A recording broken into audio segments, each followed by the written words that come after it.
Bahagyang bumuti ang lagay ng panahon sa bansa matapos ang pananalasa ng Bagyong Opong.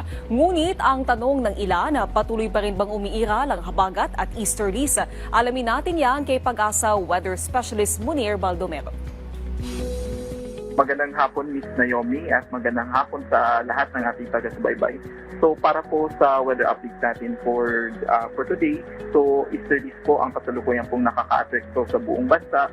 Kaya po ang Metro Manila at ang nalalabing bahagi po ng ating bansa ay makakaranas po ng generally good weather with possibilities po ng isolated rain showers or thunderstorm dahil po sa easterlies. Sa ngayon po, meron po tayong nakataas na thunderstorm advisory number 20 kung saan maaari pong makaranas ng moderate to heavy rains ang Metro Manila, Rizal, Bulacan at Laguna habang kasalukuyan pong nakaka-apekto ang thunderstorm over Quezon Province at Batangas Province. Sa ngayon po, for the next 5 days po, inaasahan po natin na generally good weather yung mararanasan ng halos lahat ng probinsya sa buong bansa.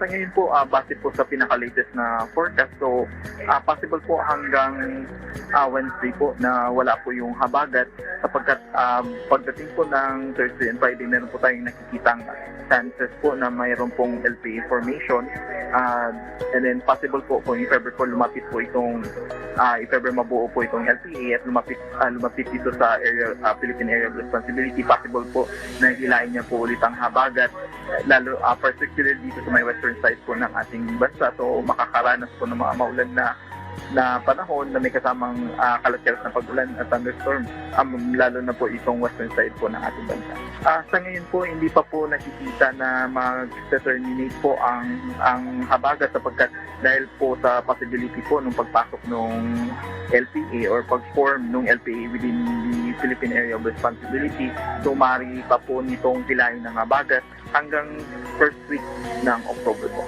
So base po sa climatology po natin, so ngayong October, in-expect po natin na 2 to 4 tropical cyclone na maaari pong dumaan or maglandfall over the country. So base po sa forecast model po, so meron po tayong nakikita na may possibility na LPA formation, particularly sa may eastern side po ng ating bansa. So within itong weekend po, kung if ever mabuo po ito, if possible po na maaari po itong generally magkilos po ito northwestward, maaari po maapektuhan itong northern or central Luzon.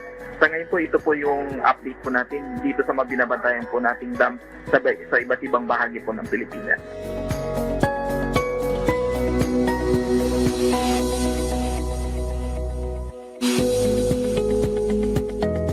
Ito po ang pinaka-latest na update dito po sa Pag-asa Forecasting Center. Munir Baldomero, nag-uulat.